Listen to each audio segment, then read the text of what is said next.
Hi, everyone. Thank you for joining us today. I'm Kristen Dillaboo. I'm a senior manager with Forbes Mazars in the ESG and climate risk practice. And my colleague Nate White and I are excited to be sharing with you a little bit about California's new climate rules. We know that a lot of folks are getting ready for any compliance obligations they may have coming up in 2026. So we're going to start the conversation off so you can go into the new year feeling prepared.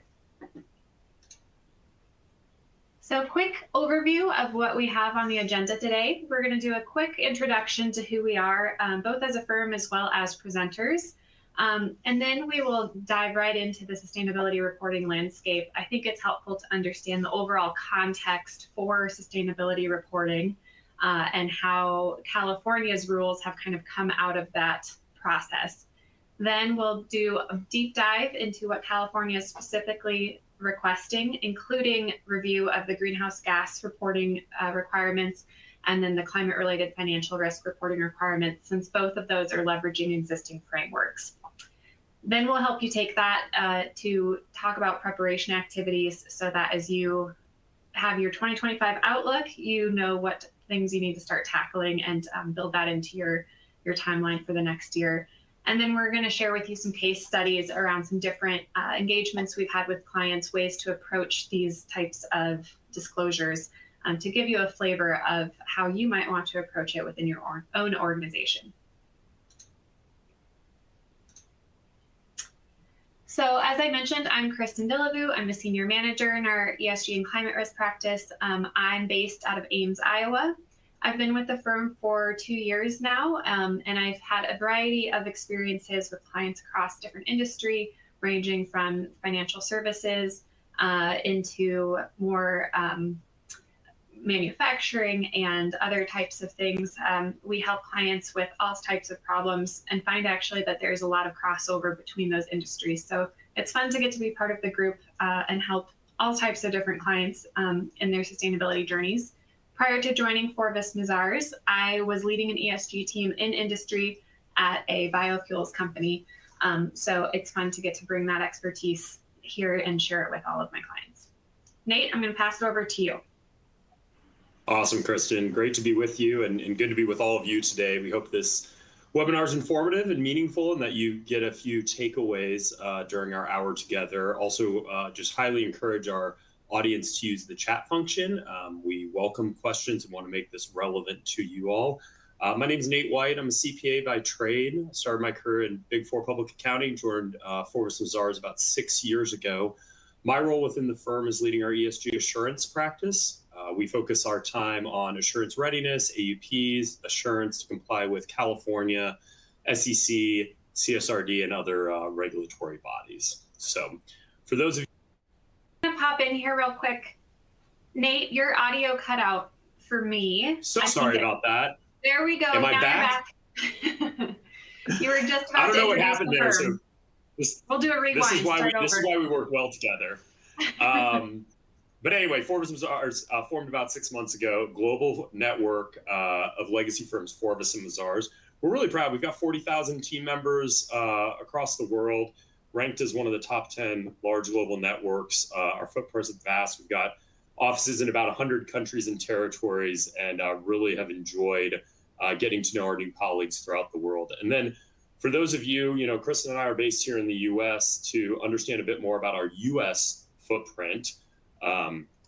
Our firm, we have nearly 80 markets, employ just over 7,000 people. We're proud to be one of the 10 largest public accounting firms in the US.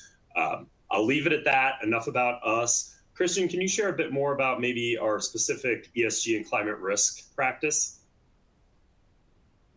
Yes, and I think it's helpful for us to do just a quick overview. There's obviously a lot on this slide, so I'm not going to go through everything, but I think because Forbes Mazars does have a very rich history, especially within the accounting space, some folks are surprised to learn that we have an ESG practice. So do want to just take an opportunity to highlight a few of the things that we work with clients on.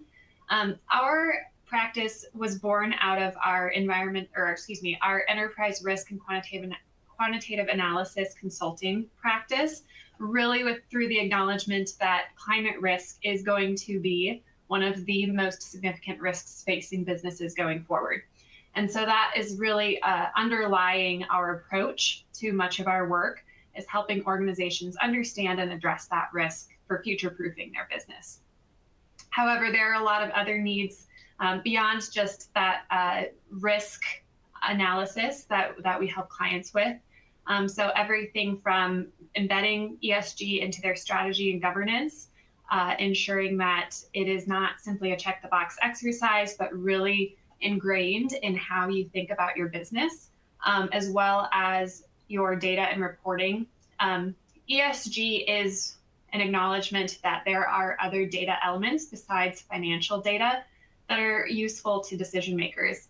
However, a lot of that data is not easy to access. And so helping organizations put processes in place, create structure to aggregate all of that data and turn it into something that is useful for their various stakeholders is a key focus of our team. And then once, of course, you have that data, hopefully you're doing something with it. So we like to try and help organizations who want to drive forward on progress and really improve their performance over time. Today, we are focused on California compliance, but we have had a number of clients come to us recently with other compliance questions as well. I know a lot of organizations are also gearing up for CSRD compliance over in Europe, and as well as IFRS compliance if you operate in a country that uses that as your accounting framework. And so recognizing that that is top of mind for a lot of organizations, we did just want to highlight that we also have expertise in those areas, as Nate mentioned, especially with our global network now. We have professionals all over the world that we can help you navigate these new reporting requirements. And if you reach out to us at the end of the presentation, we'd be happy to share with you some of these resources.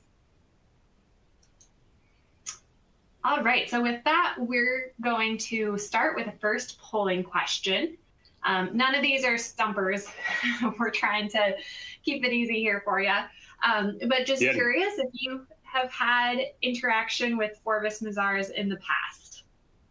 Yeah, or Kristen, do they still get credit if they were a former BKD or DHG client from 2.5 years ago prior to the Forvis merger? Absolutely. There's no test scores here. Yeah, we recognize our organization has evolved very rapidly in the last few years. So yes, I expect that many folks may have worked with us under previous names. But we want to assure you. Yeah, I want to assure you that even though we might sound different, we, still same professionals, same level of service. That's really been kind of key driver of all of our evolution is finding more people who operate like us and helping us grow. Yes. All right, what do we got here? I'm curious. All right, well, we have a few newcomers, so welcome. So glad to have you join us. And then a lot of attendees who either are aware of the firm or currently working with us. So glad to have everyone here today. All right, so we're gonna quick start with an overview of the reporting landscape. So again, a lot to take in here. So I'm not going to go through everything in detail, but a few of the key trends that we think are helpful for understanding the California regulation once we get into those details. Sustainability reporting, I wouldn't say it's new. It's been around for quite some time, with GRI being one of the original frameworks that organizations leveraged. But it has increased in popularity over the last 5 to 10 years, certainly. And to date, it's largely been voluntary. So organizations, for a variety of reasons, have decided to prioritize this reporting, usually some sort of driver from one of their different stakeholder groups, whether they have investors who are very curious to understand impact, or perhaps an opportunity to differentiate themselves in the marketplace. Whatever the reason may be, organizations have used these frameworks that provide guidance around how to approach disclosure but it hasn't been regulated.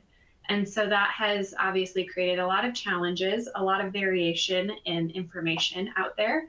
And so because of that, there's been a push to create more structure to the sustainability reporting landscape. So we're seeing a push from voluntary to regulated, and that's happening globally. There are a number of different laws that are popping up to try and force some of this disclosure and hopefully create a little more consistency across disclosures. Prior to some of this regulation, there were a number of different frameworks being used, a lot of raters and rankers also popping up in the space. And so honestly, it was creating a lot of noise. It was very hard for everyone, both the organizations using, trying to comply with these materials, reporting against these materials, as well as the users of this information. It was very hard for everyone to make sense of all of the different information that was out there. And so there's been a lot of pressure to try to create some standardization across these different reporting frameworks. So we are still seeing some divergence amongst particular regulations. However, thankfully, I think for most folks, the alphabet soup that once was the ESG reporting world is starting to become a little bit clearer, with a few frameworks in particular becoming more prevalent and being pointed to in regulation. As Hey, this Kristen. Yeah. I was just going to jump in, and the way I've always thought about this is analogous to financial reporting, right? And I grew up in that space, and so maybe that's why it's easy. I'm sure we have a number of finance and accounting professionals on the call today, or those at least with background. But over the last 100 years, that financial reporting framework has been standardized and evolved over time, which then allows us to get to, GAAP, right, which is based on the FASB standards. And as we think about the sustainability landscape, it's moving in that direction because, to your point earlier about comparability, you want to be able to compare sustainability information from one company to another. And so that's always something that helps me kind of understand where this ecosystem is in its life cycle compared to the financial world of reporting. So sorry to jump in. I just thought I'd No, I think that's great context.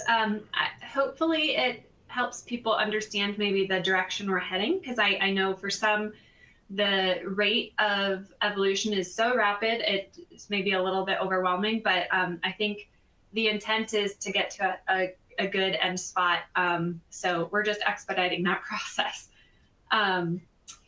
I think also kind of similar to Nate's point here, because this is intended to kind of supplement financial information, we are also seeing a trend to move away from these standalone sustainability reports and integrate this information next to your financials. So even though we are seeing kind of that convergence within the ESG frameworks, I think there's going to be even more evolution as it gets pulled into financial reporting requirements to really understand what that needs to look like. I think most organizations, even those that are quite mature in this space, continue to struggle with data fragmentation. This is just a new space, and a lot of organizations don't have this information readily available. So a lot of estimates, a lot of incomplete data, having to make assumptions. I just want to assure everyone, we're going to talk about that in a little bit more detail, but I want to assure everyone that is normal, it's understood. There are processes in place to try and fill those gaps and to communicate that effectively to users. So please don't let that be a reason to stop down this path. It is something that we're all navigating together. And then I think another key thing for us to all keep in mind is, because this is going to be regulated very soon, there's going to be more rigor associated with all of it. There are assurance requirements associated with a lot of these regulations.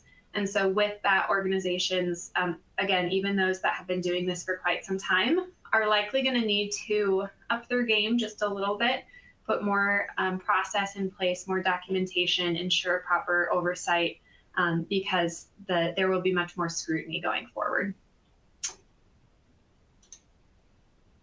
So a few of the different voluntary disclosure frameworks that I think have been very common in the past, we continue to see have significance going forward. Our GRI, like I mentioned, I always think of that as kind of the original framework. It was one of the first frameworks that popped up. A lot of organizations continue to use it.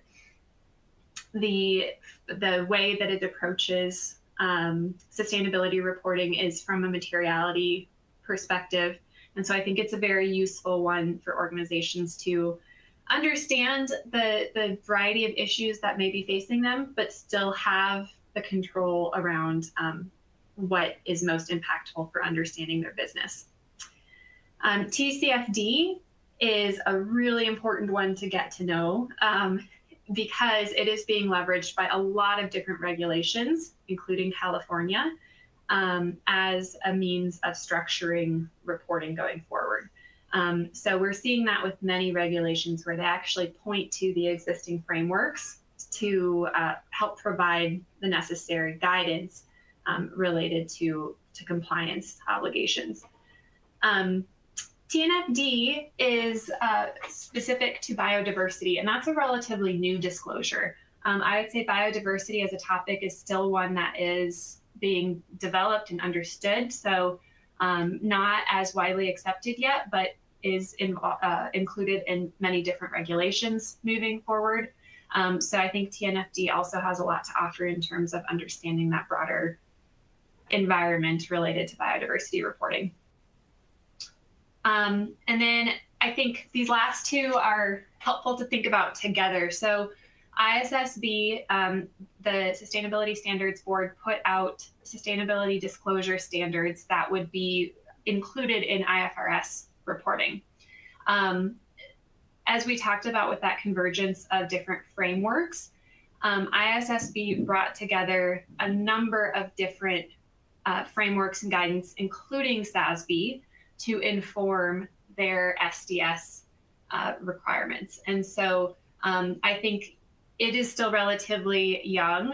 Just last year was kind of the first year we started seeing organizations using it for reporting, but it's going to continue to grow in importance and is intended to kind of have global reach as it continues to mature and be adopted by different jurisdictions.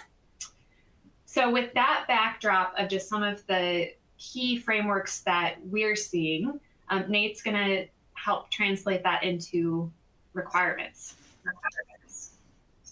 Perfect. Thanks. And we recognize this is a California-centric webinar, and we're going to get to that content here in just a slide or two. But now that you have a basic understanding of the voluntary frameworks and the reporting landscape, I want to just share a bit on current regulations in their various states. And if you're subject to California or trying to figure out if you are, there's a chance that you might be subject to more. And so here are some of the high level ones that we see. I'll start with the SEC climate disclosure rule on the left. So this rule was first published in early 2022 and then finalized in April of this year. Shortly after, it was put on a legal stay, and I'll also acknowledge that there was a recent election, and now we'll quickly get away from politics. The SEC rule is limited to registrants, so if you're not a publicly listed company, you can breathe easy. But that is one of the major U.S. regulations that's out there currently, and we keep looking and waiting for updates on that. Lots of overlap with the California bill.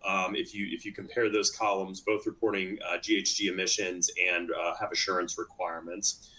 And then the second column there is the California bills that we're going to be spending today on, and over the next couple slides, we'll be diving into detail. In the third column, you heard it mentioned earlier, the CSRD, that's the EU's regulation that's currently, it's a year or two ahead of the US. Key differences are the CSRD requires double materiality, so both that financial materiality, kind of the outside looking in approach, and then also impact materiality of the organization. First CSRD reports are going to be issued in the coming months for fiscal year 2024 listed companies in the EU. And so I'll mention there are requirements for US-based companies with material European operations to file CSRD reporting as well based on certain thresholds. So please keep an eye out for that. I think a lot of companies are seeing that and kind of being taken surprised that they have those reporting requirements in the EU. CBAM is a carbon assessment tax on certain goods such as cement, iron and steel, aluminum, and others that are imported to the EU, and wanting to make sure that that carbon footprint isn't changing materially. And then to round out, we highlight a couple of jurisdictions specific with Australia and Singapore, just knowing that there's individual, India has one as well, at the individual level. As we move on to talking about California, right, a little bit more specifically, the California Bill 219. It's not specifically related to wind turbines. I like the stock imagery we have, but we're going to spend the next couple slides just really diving into detail of what the regulation requires and how to do it, right? That's hopefully what you came here for. And as we look here, a lot of information on this slide, but I'll kind of start at the beginning. So October 7th, 2023, California Governor Gavin Newsom signed into law 2 state bills and 1 state assembly bill that collectively require public and private, I'm going to repeat that, both public and private U.S. companies that perform business activities in California to provide disclosures about those greenhouse gas emissions, climate-related financial risks, and then voluntary carbon offsets as well. You might say, well, what does performing business activities in California mean? And don't worry, we have a whole slide on that coming up. We'll come back to that in a minute. And then the update was Senate Bill 219 was just signed recently in the last month by Governor Newsom, which consolidates the 253 and 261 bills. One of the challenging parts of this regulation is if you see on the left-hand side there, the California Air Resources Board, or CARB, greatest acronym ever, has until the end of June 2025 to provide detailed implementation guidance. You say, okay, well, I look here and I see that I have to report on my fiscal year 25 data in early 2026, but I'm not going to have any detailed implementation guidance till halfway through the year. We agree with you. It's not ideal timing, but unfortunately, it's the hand that we're dealt. And so this timing challenge is tricky because midway through the year, there may be changes. So if you're a calendar year end reporting company, you'll be reporting through all of calendar 2025, but only know that implement guidance about halfway through the year. Approach most companies that we're working with and we see in the market are taking is start tracking and calculating their current scope 1 and scope 2 emissions now, preparing for assurance that's required under the standard, and then adjust as necessary when the guidance comes out. There's plenty of guidance out there on some of the screens earlier that Kristen shared with you about how to do those calculations.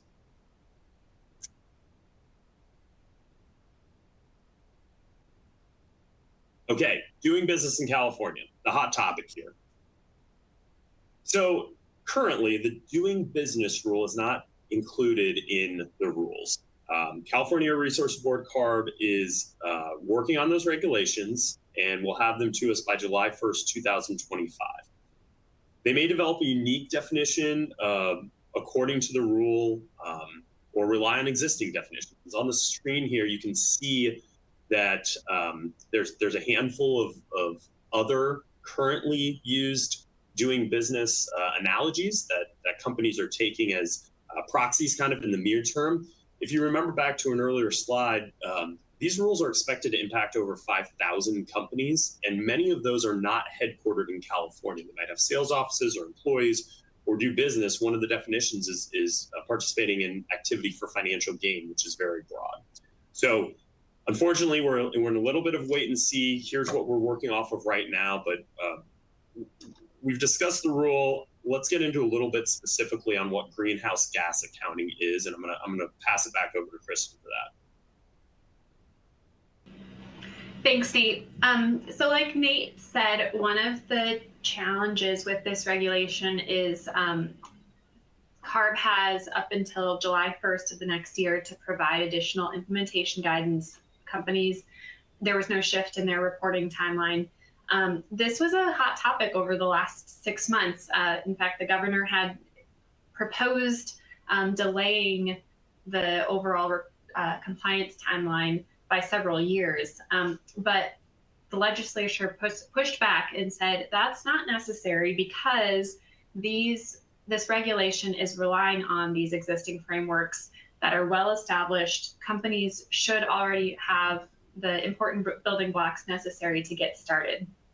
So one of those key building blocks is the Greenhouse Gas Protocol, GHG protocol. It is considered kind of the global standard for GHG emissions accounting and reporting. So for organizations that might not be as familiar with this, we wanted to provide a quick overview on what's going to be expected here. GHG protocol categorizes GHG emissions into 3 different categories. The first is your scope 1 emissions, and those are the emissions that are coming from your on-site owned assets. Commonly, it will be thought of as whatever is coming out of your stack, whatever is coming out of your exhaust pipe. So, if you're a manufacturing facility, thinking about what sort of on-site combustion you have, stationary combustion you have related to your process, your manufacturing process, natural gas combustion for heating. If you have a mobile fleet, what sort of fuel are you using in your vehicles? You're also going to have things like your fugitive emissions from AC units. You might also have things like generators, which tend to be smaller source emissions. But anything from those owned assets that happens on site, that's what you capture in scope 1. Scope 2 is going to be related to purchased power, again, for operation of your owned assets. So most organizations, this is going to be their purchased electricity. And if you think about it, that electricity is being generated off-site. So those emissions are actually happening. Someone else is responsible, the utility company is responsible for generating those emissions, but they are doing it for the benefit of your organization. So that's what you would need to capture in your scope 2 emissions. And then your scope 3 emissions is essentially everything else in your value chain. So you have both upstream and downstream. There's 15 different categories that encompass scope 3 emissions. Organizations are not expected to report on all 15 categories. Instead, they should be doing a relevancy assessment to determine which of those categories is impactful to their business. And there is a variety of different factors to consider when doing that relevancy assessment. There's some useful guidance out there around how you might want to approach that, thinking about what's going to be material, what data you have available, where you may be able to influence. But ultimately, when you determine which categories you'll need to report on, then you would report on that per those 15 categories. California does include disclosing all 3 of these scopes, which is really important because scopes 1 and 2 tend to be a little bit easier for organizations to capture and usually is a good starting point. But scope 3 is just really big and can be a bit tricky to navigate. So California does provide an extra year for reporting scope 3, but ultimately all 3 of these scopes will need to be included in that final reporting. Okay. And then the other piece of California's regulation is the climate-related financial disclosure, the 261 piece, and that is intended to follow TCFD guidelines. So Task Force for Climate-Related Financial Disclosures, we mentioned, was one of those frameworks that's very critical to understanding. It has 4 different key components: your governance strategy, risk management, and metrics and targets. And what California says is that organizations will need to put together a TCFD aligned report and have that available on their website. It will need to be refreshed every 2 years. I will acknowledge this is kind of an interesting space to be in because TCFD has these recommendations related to disclosure. It's not entirely understood yet how those recommendations are going to be translated into requirements. So there are kind of key areas that TCFD says these are things we would expect you to be able to speak to. For example, the involvement of the board in providing oversight of your climate risks and opportunities. But beyond that, there's a lot more detail that TCFD offers. And it's not clear yet if that's going to be expected through California's regulation, or if it will remain at a slightly higher level. In general, TCFD is not overly prescriptive. Instead, it says these are areas that we would expect you to report on. And so it is conceivable that an organization could simply address governance through some sort of general statement saying, climate-related risk is not currently part of our governance. That may or may not appease California regulation. It's not entirely clear yet. So we do have a range of practices that we'll talk through here, things that we've seen other organizations do that you might want to consider as you determine, your own progression for TCFD reporting. All right, so for our next polling question, Nate noted with the California slide that there are different thresholds related to the different parts of the California Climate Disclosure Bill. So based on that, what do you anticipate having to comply with? Do you think you'll trigger the climate-related financial risk disclosure? Do you think you'll have to do both that disclosure as well as the GHG reporting? Do you expect to fall outside scope of California climate disclosure, or this is still overwhelming and you're not quite sure? Yeah, I was going to say, Kristen, do we need to help the audience a little bit? So the first one, the climate-related financial risk, is that $500 million threshold. And then for revenues, right, at the consolidated parent level, or the second one is that $1 billion threshold. So hopefully that helps as you're thinking about your own internal organization. Curious about these results.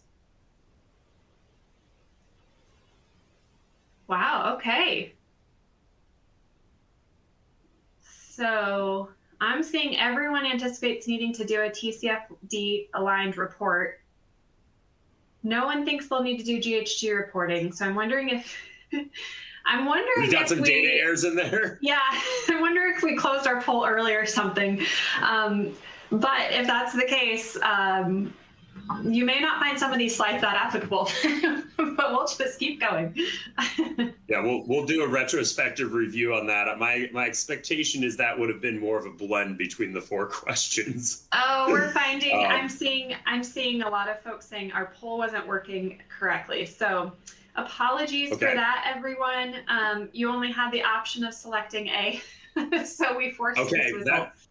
Well, then hopefully they're still getting CPE credit, right? We want to make sure that the focus is on that. It would have been helpful information for us. And hey, before we hop into how to prepare, I just wanted to come back to the Scope 3 discussion that Kristen was talking about earlier, how I always describe it and what I've seen with clients. Again, client circumstance, industry, footprint, real estate portfolio, all of these are varying, but kind of overall a general term that I've seen is your Scope 1 and Scope 2 emissions. The effort level to calculate those is about even to what's calculating your Scope 3 categories. It's not always perfect, and again, that's just a general rule of thumb. On the Scope 3, the other thing that you have to do is a relevancy assessment to understand which of those 15 categories Kristen mentioned actually apply to your company, because you might not have all of them depending on your business model and the industry that you're in. So just wanted to layer that in. We can move forward from this poll that obviously had a little glitch in it. Apologies to everyone who had to answer that. So again, we want to talk through how to prepare, and then we're going to actually share some practical examples and case studies of projects that we've been helping companies with as they look to some of these regulations. So similar to other initiatives and regulations, we really first recommend a gap analysis, right? Where are you now and where do you want to get to? The other topic that comes up frequently that actually would be a great poll question for our next webinar, Kristen, is where does this live within your organization? Meaning, who's taking ownership of sustainability? Generally, this is a practice area that is newer to organizations. Yes, there are individuals out there who have been doing it for years, but it's newer, and so does it get smashed into the CFO office, right? Others put it in a compliance or a risk function. And there's not necessarily a one size fits all or a best approach, but you as an organization need to determine who's going to own the data, the integrity of that data, and the reporting up to whatever stakeholders that may be. Our main advice, and again, we're a little bit biased here being a public accounting firm, but you really want to make sure your financial reporting folks are included at some point. The completeness of locations, entity structures, those impact your greenhouse gas accounting. And so just make sure those individuals are plugged in. And I always try to give some grace and recognize oftentimes the data collection and gathering of GHG, your sustainability reporting, is often put on someone's plate. In addition, if you're a company that's hiring a position just to do that, we applaud you for that and glad to see that you're taking the time to do it. But just recognizing that sometimes it's being put onto someone's plate. I'm sure some folks are chuckling as they're listening in. So then finally, for the readiness planning is put together a project plan and you're off. That's the initial pieces here. So we flip to the next slide. Wanted to talk a minute about a more detailed reporting timeline, right? So 219 requires Scope 1 and Scope 2 greenhouse gas emission reports, starting with your fiscal year 25. So do be careful if you're an off-cycle year end, to have those emissions reported and assured by an external service provider in early 2026. And then those annual reporting periods starting with fiscal year 26 emissions will include the Scope 3 upstream and downstream categories that we chatted about earlier. Then the biannual reports of climate-related financial risk disclosures are required by January 1st, 2026. And then detail on project offsets and emission claim, including their verification, is reflected there. The disclosure is expected to be required by 2025, if my eyes are right on that. There's too many dates here. So, Kristen, anything to add in on the reporting deadline here before we hop to the next slide? No, other than I've had a few folks ask about specific timing. And I will say with the climate-related financial risk reporting, that one is a little more explicit within the regulation. It says that needs to be on a website, corporate website, by January 1st, 2026 or before. The GHG reporting, we know will be due in 2026, but the exact mechanism for how that will be reported is still being developed by CARB. The exact timing associated with that is still being developed by CARB. So that is a bit TBD. To Nate's point, anticipate it being an early 2026 activity, but still a bit of unknown there. Something else to consider too, just as you were talking about posting on the website, you want to consider from a business perspective and a strategy perspective, what all you want to be publicly available, right? And what all you need to make sure that you're still in compliance with that regulation. So just lots of things to consider here. All right. So I think a lot of that guidance is, a little bit higher level in terms of thinking through next steps. We did want to provide some more detail related to both components of the regulation. In particular with GHG emissions reporting, a lot of clients come to us initially overwhelmed. This feels like a very big undertaking to start gathering emissions data across an organization. And especially if you don't have additional resources to help you with that, it might feel like quite the undertaking. What we want to show here with this tiered slide is that there are different types of data that can be leveraged for GHG emissions reporting and calculations. So there is certainly a continuum within the data. Some data is better than others. Ideally, you would actually have monitors on all of your emission sources, and you would be able to say exactly what was coming out of all stacks. For some manufacturing, some regulated industries, that is a reality. But for a lot of organizations, that's not going to be the case, and you're going to need to rely on various levels of estimation, proxy data, and a number of assumptions. So a few things that you might think about here. If you're looking at, say, scope 1 emissions, let's just say your natural gas emissions associated with heating facilities. It would be great if you could go through and look at your utility bills, pull that consumption data, and be able to apply emission factors. That's ideal. If you don't have that, maybe your utility bills aren't tracked that way. Maybe you lease facilities and all of that information is included in a lump sum. Instead, you could use the floor area, the square footage of those facilities, and understand the facility type and apply emissions factor that way. Otherwise, you can always do a cost-based approach where whatever you're spending on utilities, you can apply emission factors that way. The intent would be over time to continue to improve your data quality, but there are a variety of ways you can approach this type of reporting. And so really you just need to get started, do the best you can with what you have. And then where there are gaps, again, there are ways that you can kind of backfill with different assumptions, find like-kind assets where you do have the access to data, or do a sampling of some of your facilities and apply some of those assumptions to your broader footprint. So just a few things to keep in mind. It doesn't need to be perfect the first go round. In fact, with this type of reporting, it will never be perfect. It is all based on some degree of estimations. So I just hope that gives some folks peace of mind that it doesn't have to be quite so intimidating from the get-go.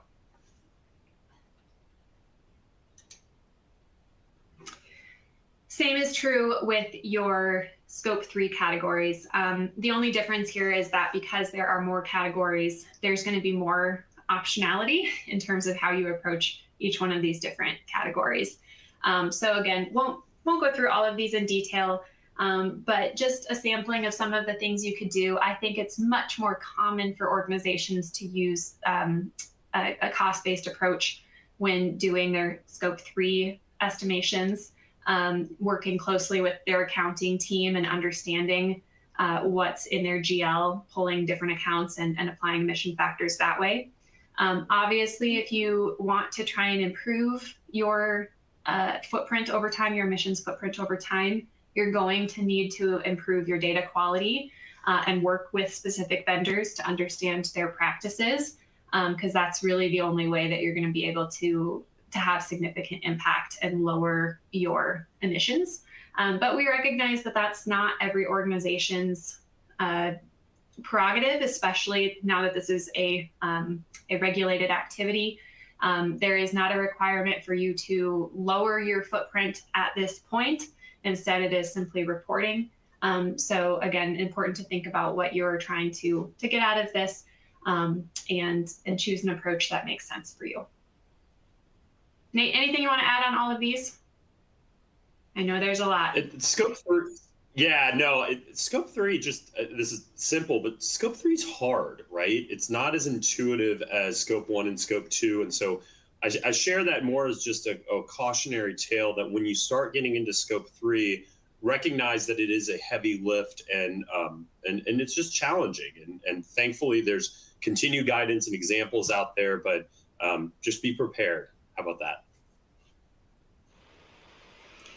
All right, and I think then also helpful to think that again, there is a range of approaches within the TCFD aligned reporting. What we have provided here is a bit of a maturity model just to help you kind of understand where you might be today as an organization, and then how you might want to progress over time. Again, based on how the regulation reads and the practices that we currently see from different organizations, we expect there to be a broad array of activities that will qualify for compliance under the California regulation. So it's not an all or nothing type of thing. It would be very appropriate to start here on the left, maybe stay there for several years, get comfortable with some of this and see how things progress. But we do expect that every organization is going to need to speak to their governance structure related to climate risk, climate-related risk and opportunities. And so think about how you are informing and incorporating your leadership and your board in this topic. What sort of updates are they getting? How educated are they on this topic to begin with? Are they able to really provide the type of oversight necessary to guide your program? And over time, you're going to want to continue to try and increase that expertise, build this into your board skill matrix, start having KPIs for your leadership team associated with climate-related risk. Potentially think about having this be part of your remuneration policy. A range of practices there that we're seeing from different organizations. Strategy and climate scenario analysis really needs to start with an assessment of the different risks and opportunities associated with your business and climate change. This does not need to be net new. Think about the different processes you already have in place to assess risks and opportunities, and find ways to incorporate climate into that discussion if it's not already explicitly there. Oftentimes, actually, we find organizations are doing more on this topic than they immediately realize, but they just might not use the same terminology. And so digging into that a little bit further, understanding things like, weather preparedness, insurance policies, things like that, that climate is impacting, can give you some useful tips on how you might already be addressing this. Also look at what your peers are doing, what customers are asking for, do that benchmarking exercise, so that way you can get a sense of the level that you may need to appease your different stakeholders. Eventually, you will want to work towards having scenario analysis, which provides you a glimpse into the resiliency of your business under different climate futures, as well as developing a transition plan so that your business can adapt as the world continues to change. With risk management, it's very much process-oriented, thinking through how your organization is going to be able to adapt to these various changes, and who's involved in that process, to make sure that you have a good handle on potential business impact, and you are equipped to deal with these changes as they come. And then those metrics and targets are going to align with GHG reporting, but they don't necessarily have to be GHG reporting. There might be a variety of other metrics you would incorporate here, kind of some leading indicators, ways that you are able to track how your business is being influenced by climate change. All right, polling question number 3. Hopefully this one goes better for everyone. So we are curious, what reporting approach do you intend to take? This is actually something we didn't spend a ton of time covering, but both the GHG reporting requirement as well as the climate-related financial risk reporting allows reporting to occur at either the entity level, so the specific entity that is doing business in California and triggers the thresholds, either that entity can report, or if that entity is part of a group, consolidated group report, reporting can occur at a parent level. So that can be a really useful consideration when figuring out your reporting strategy. I think Nate alluded to this early on, especially if you're needing to comply in multiple jurisdictions. You might want to think about how you can potentially kill 2 birds with 1 stone by having a single report there and speak to all your different stakeholders. Yay, it looked like it worked. Yes, good. We have some variation this time around. But interesting to see that we have a number of different approaches that organizations are looking to take, and a number of organizations are either not sure or not applicable. Since our second polling question didn't work, we won't know. We won't know the details there, but all right. Or everyone just works.